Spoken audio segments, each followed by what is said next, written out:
Okay, thanks for showing up. My name is Andy Stanford Clark. I'm the Chief Technology Officer for IBM UK, and I've been working for the last 3 years on the Mayflower autonomous ship project. It's a really exciting program, and you see what the t-shirt to go with it. The Mayflower autonomous ship project started 6 years ago in Plymouth, UK, where they were trying to decide what to do to commemorate the 400th anniversary of the original Mayflower crossing of the Atlantic in 1620. So they had a couple of years to think about it. And ideas were kicked around. They said, well, we could always look back in time and try and recreate the original Mayflower. But that seems like a silly idea because that's really ancient stuff and all made of wood.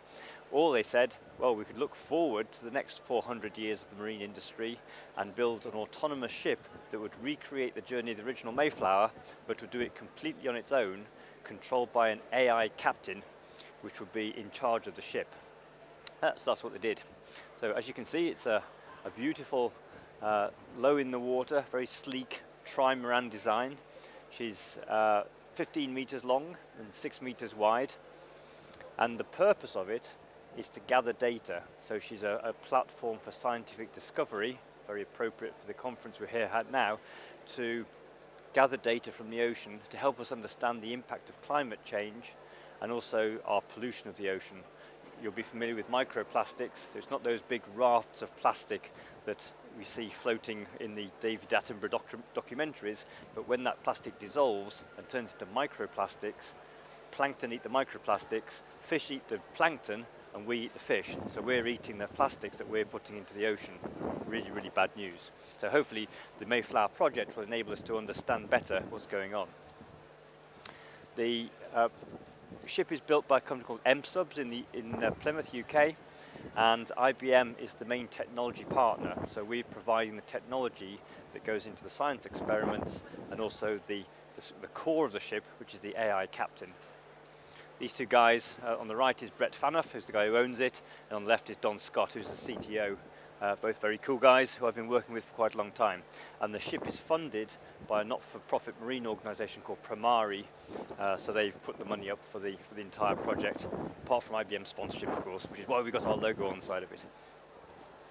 Once you decide to build an unmanned ship, form follows function, and you can build something which is specific for purpose. So you don't need sleeping quarters, or a kitchen, or fresh water, or toilets, or any of those things.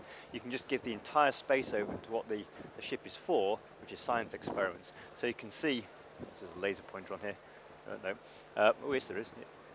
Oh, a little pointer, look. These little bays here are the science pods where we can put different experiments. So on different missions, we can put different science experiments in from one journey to the next.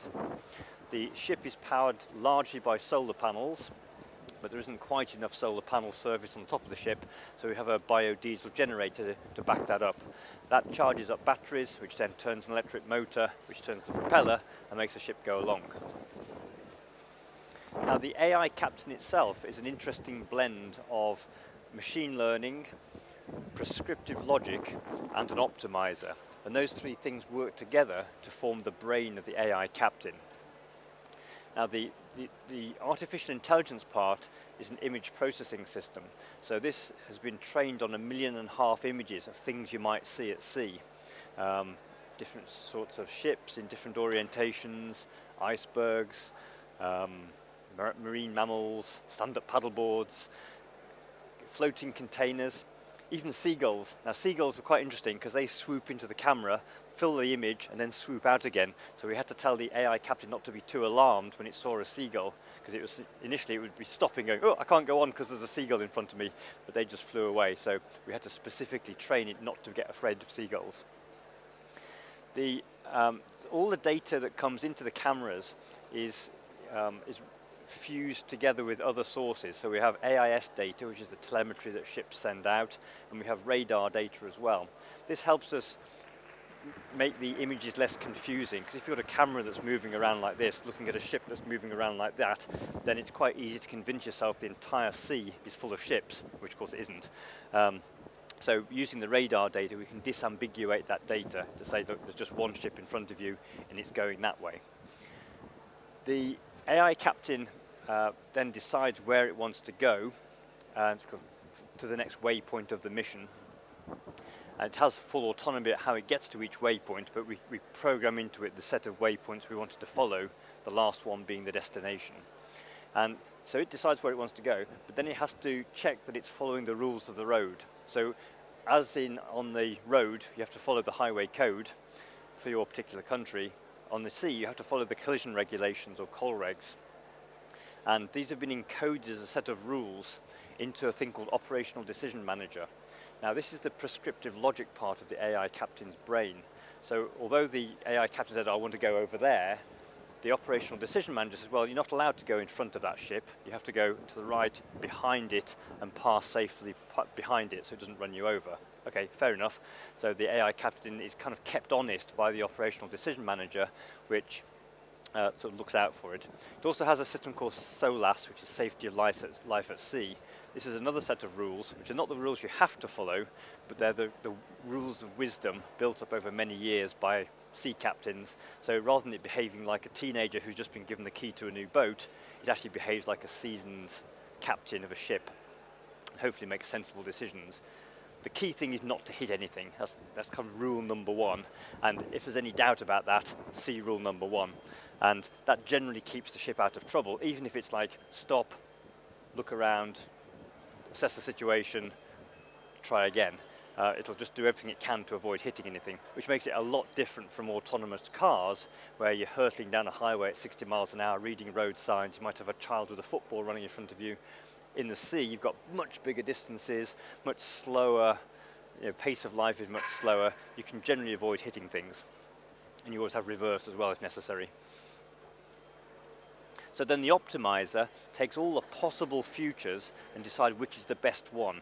And it factors in not only what's around it, the situational awareness, but also things like how much battery charge have we got left, what's the input from the solar panels, and we worry a lot about the weather as well. IBM owns a company called the Weather Company, which, if you've ever seen the Weather Channel, the weather forecasting company behind the Weather Channel is the Weather Company, which IBM owns. So we have access to all this wonderful high-resolution weather forecast data, updated every 15 minutes on a 0.5 kilometer grid for the entire planet. So we pre-process that weather forecast data in the IBM cloud, and we send down over the satellite link to the AI captain, these are the bits of weather we think you need to worry about. And then it then factors into its equations the least bad route through the weather systems, and hopefully avoids the worst of the waves. And it can get pretty wavy out there in the Atlantic, as I'm sure if any of you have been there, you'll know it goes up and down quite dramatically. Woo, haven't gone to your hats. And we also send the data. We also send the data back to a digital twin. There's a talk over there about digital twins of the ocean. We have a digital twin of the Mayflower autonomous ship, so that all the data that's been collected can be. No, don't go. Stay for mine. All the data that's been collected can be made available through the digital twin, so that researchers can have access to the data. All the data will be made public. We want this to be a genuine asset for the world as we create these data sets as Mayflower sails around the place. We talk about this system being a hybrid cloud. That means that there's some stuff working in the cloud, where we all know and love. Some stuff is happening on premises in the marine AI headquarters, where they've actually trained the AI models. And then the ship itself runs a little mini cloud, so all the software is managed as if it's part of a cloud infrastructure, but in fact it's on the end of a bit of wet string on the satellite link. So we have to manage it very carefully. We can't do big software updates while she's at sea. In fact, we deliberately don't, so we don't risk kind of breaking anything. But when she's on land, like by the side of the dock, we can upgrade the software as if it's part of a bigger cloud system. I mentioned that the main purpose of Mayflower is for scientific discovery, and we've got a set of experiments that we've included on the ship for our main mission across the Atlantic. We're focusing mainly on sea chemistry and also on pollution. So we've got some projects from various institutions around the world. One of them is a really cool project from IBM Research in Zurich called Hypertaste. This is an electronic tongue that licks the ocean on a regular basis, looking for different chemical compounds. So in the same way as our own tongue has sensors for bitter and sweet and acid and acidic and things like that, so we don't have a sensor for orange juice, we have a sensors in combination, say, ooh, bit of that, that must be orange juice. So the hypertaste electronic tongue works in the same way. We've also got things like O2 sensors, conductivity, temperature, fluorometer, which looks for algal growth. And we've also got, this is the hypertaste project, sitting in this box. So we have this, this is our science headquarters. So this is a set of Raspberry Pi computers that manages the science experiments. So it colludes with the AI captain to say, is there enough energy for us to run the experiments today? And the AI captain says, yep, that's fine, you can go ahead and do some experiments.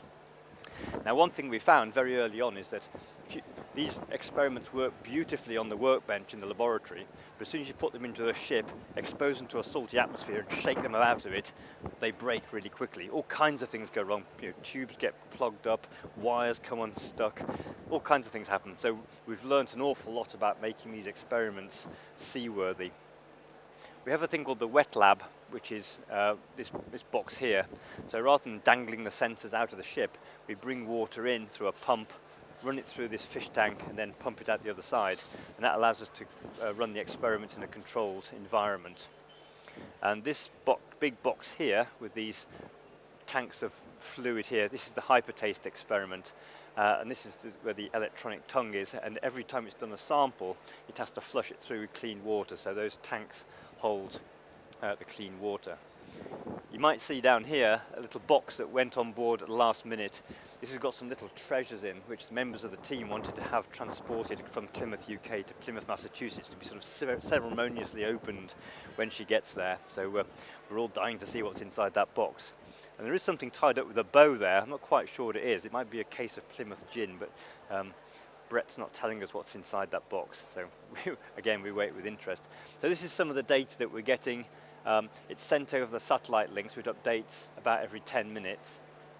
This is the data that we can see during the mission, but we also have tons and tons of data that's been stored on board the ship. So we've got 1080p video from 6 cameras. We've got the hydrophone, which I'll talk about in a moment. We've got internal sound recordings from inside the ship, which we can listen out for things going wrong with the mechanics. And also we've got very high density accelerometer data as well, which is a wave energy experiment from Newcastle University in the UK.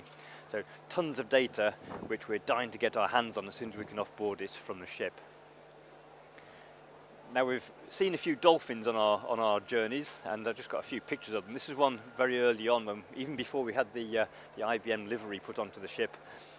One that was just hanging out for about 20 minutes, just going along with the ship, because she's really graceful through the water and very, very quiet with its little electric motor. So this dolphin was just really loving it. We also had this one was breaching in front of the ship just a couple of weeks ago, which is really cool, out in the ocean, out in the Atlantic. And this one, I think there's 4, might be 5. It's a bit of a grainy photo, but hopefully we'll get the high-res one of that in a few days' time, so we can get a really decent photo either side of that frame, and we should see some really nice dolphin pics. Now, the reason we like things like that is that we've got a hydrophone on board the ship, which allows us to listen to the sounds of the ocean. And it's quite complicated because you've got to subtract the noise of the propeller and the noise of the hull and like noise of the generator when it's running and all these different things. But then what's left when you subtracted all those things is the sound of the ocean. And we're particularly interested in whale songs because we're doing a project which looks at the songs of whales.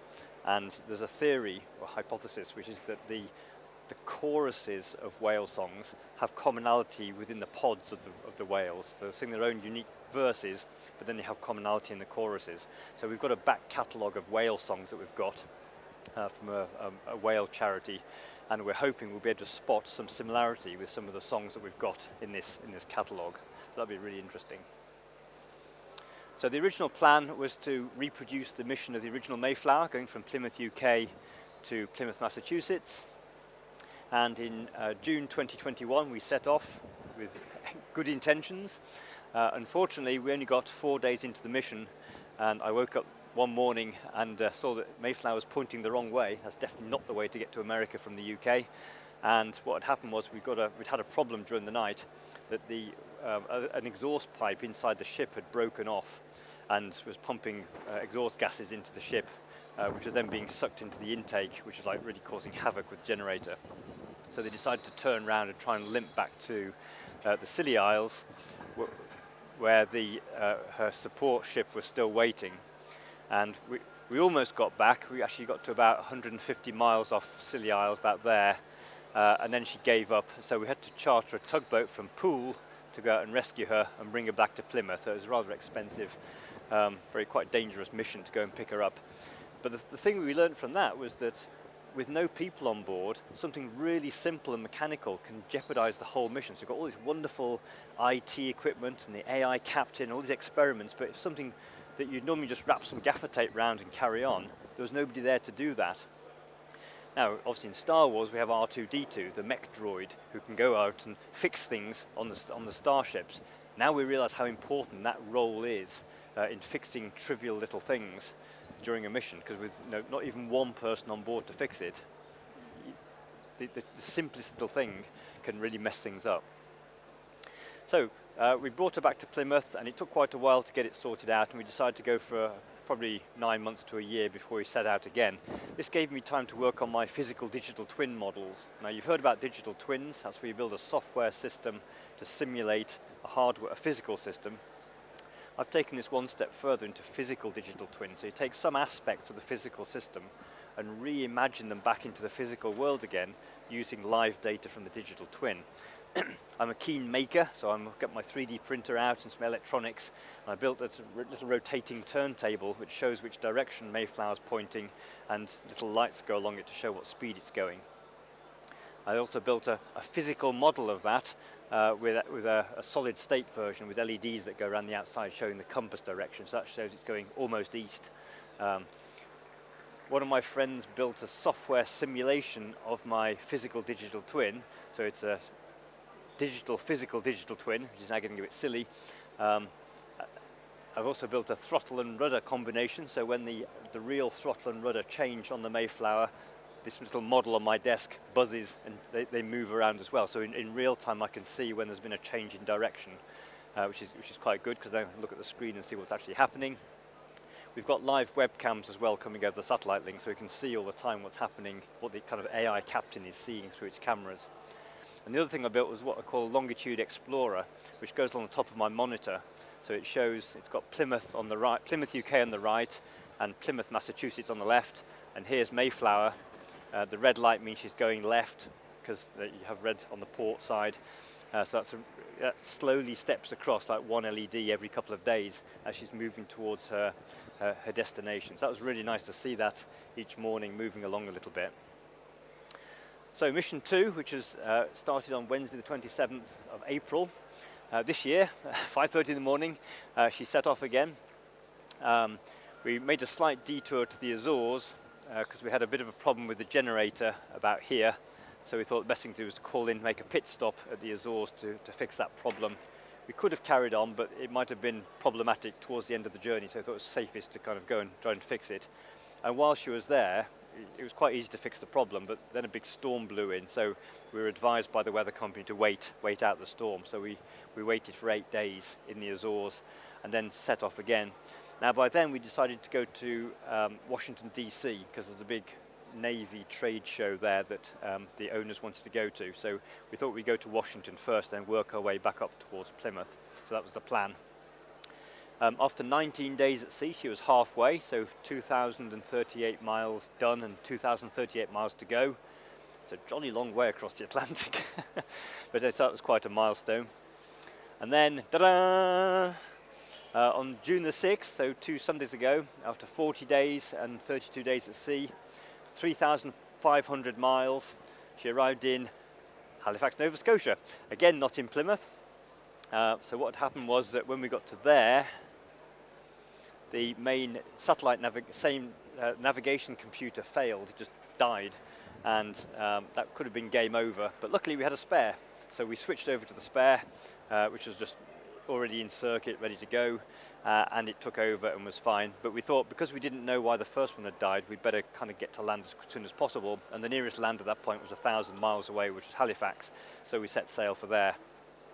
And she got there, so she crossed the Atlantic. It was in Canada rather than America, but hey, North American continent, but she had crossed the Atlantic, so that was the huge achievement. She sat in Halifax. There she is, proof that she was in Halifax. And she sat there for a couple of weeks while we decided what to do next, and having fixed the problems with it.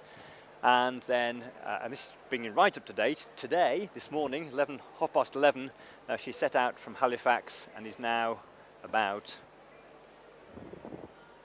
there on her way to Plymouth, Massachusetts. So in about 3 days' time, she'll hopefully arrive in Plymouth, Massachusetts, pending other disasters, and will have completed her journey from Plymouth, UK to Plymouth, Massachusetts as planned. So what's next? Well, we see the AI captain technology is very separable from the Mayflower autonomous ship. It was deliberately designed that way so we can put it onto other boats, and we're talking to lots of people who have research boats, Navy type boats, and also cargo shipping is starting to pay attention to autonomous shipping. It's not going to be any time soon, and I think what's probably going to happen is that there'll be an AI first captain, so like the second in command, alongside a human captain, a set of AI eyes looking out all the time, never getting tired, never getting distracted. Okay, oh, iceberg over there, Captain. Oh, thanks. God, I missed that. I was lucky. Talking to the insurers, they're starting to think, well, maybe they'll start to require that kind of technology on board before they certify the ship. So it'd be really interesting to see where that goes. We're in discussion with a lot of major cargo companies who want to do a kind of first toe in the water experiment, so that when this technology becomes more mature, they're not going, ooh, what's this autonomy stuff? They've already done some experiments, they already know what's going on. If you want to join in the fun, only 3 days of it left, mas400.com is the website, and if you go to dashboard, there's the live camera images, and there's the telemetry showing the speed and direction, and the solar charge, and the battery levels, and where she is on the map. And you can meet Artie, our 7-legged octopus, who's the chatbot, and you can ask him about the history, the mission, the boat, the data. You could even ask him why he's only got 7 legs, but not for the faint-hearted. And we have some mass merch, as you can see from my t-shirt. If you go to that QR code or that URL, buy a t-shirt or a bag or a sticker. And if you're on Twitter, follow either me, Andy SC, or AI_Mayflower to hear the latest about the trip. Okay, that's it. That's the Mayflower autonomous ship. Thank you very much. I'd be delighted to take questions. I'm sure there's a mechanism with a roving mic. I'm sure Mike the roving mic is got.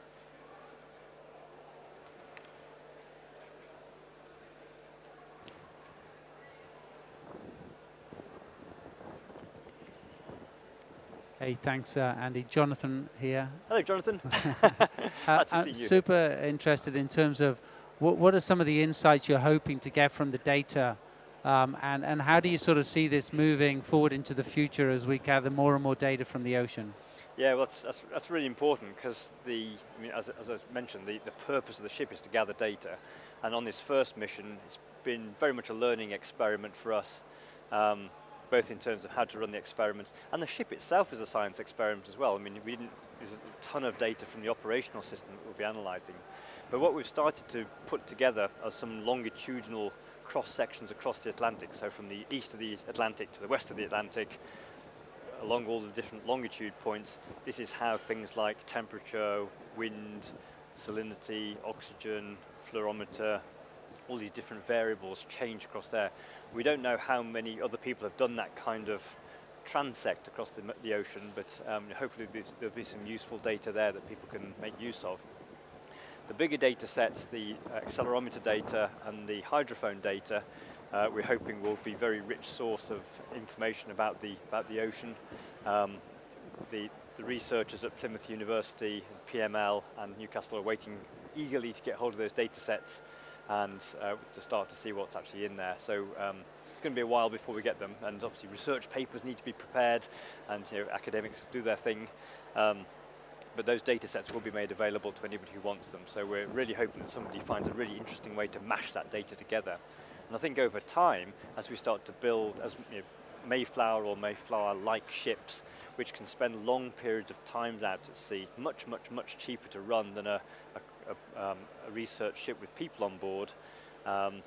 It can spend ages out in the ocean gathering data and produce some really interesting data sets, which hopefully will start to solve the problem of the impact of climate change on the ocean and the changing chemistry of the ocean that we're seeing.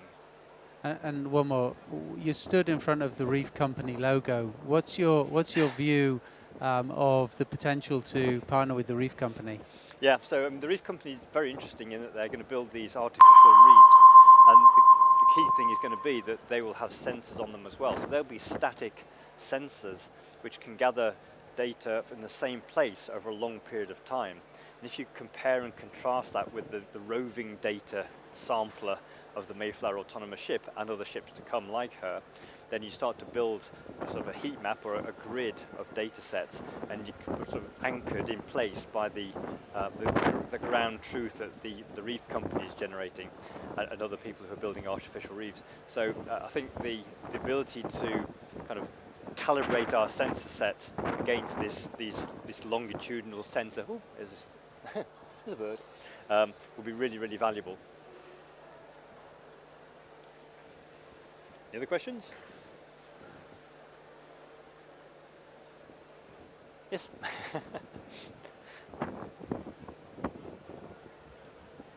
Hello. Hi. Hi, how are you? Great. I love the presentation. Thank I'm you. sorry it wasn't in the map and someone had to call us.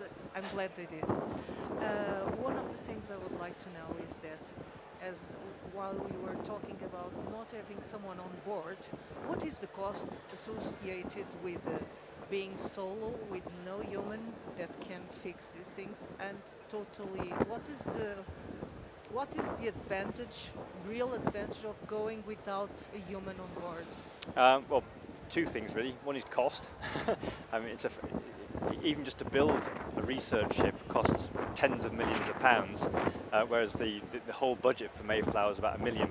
So you could build lots of autonomous ships for the cost of building one research ship. And then sending it to sea costs about £10,000 a week, because you've got to pay the crew, you've got to bring them food, you can't actually go very far because they start to feel homesick and want to go home again. And to get to the place where you actually want to do your experiment takes maybe a couple of weeks. And you do your experiment for a week, then you've got to head back again. So whereas Mayflower can just sail out to somewhere and then spend a long time gathering data and then spend a long time coming back again. So in terms of the savings, it's largely cost, but it's also kind of the human resource part of it as well. People just don't like being at sea for 6 months or a year at a time, whereas an autonomous ship could just toddle around the ocean gathering data for ages.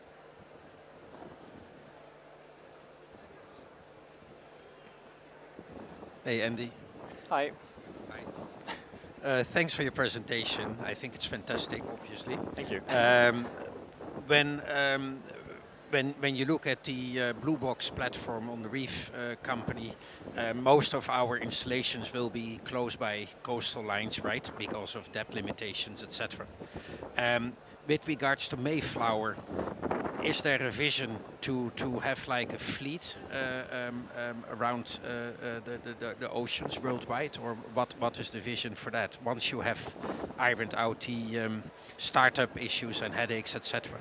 Yeah, so that's how we see it over time. You can imagine the idea of a sort of a hive mind of autonomous ships who actually share an experiment out between them. So rather than one ship having to go over there and over there, but we expect to come to the situation where an experiment will actually put a bid into the AI captain saying, ooh, there's a really interesting whale sound that we've just detected over there. Can we go over there a bit, please?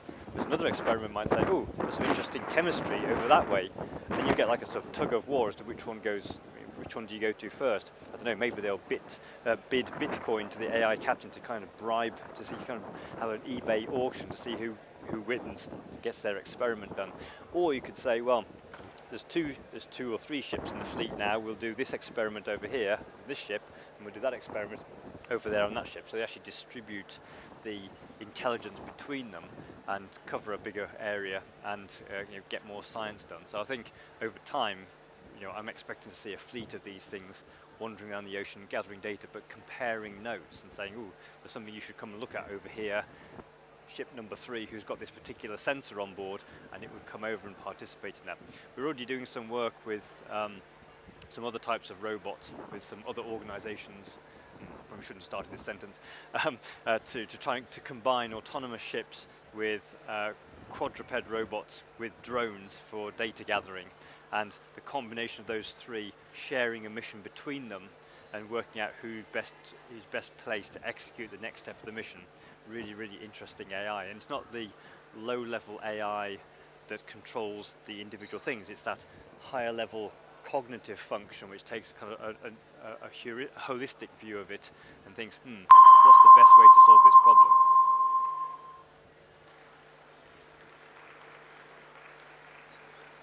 Any other questions?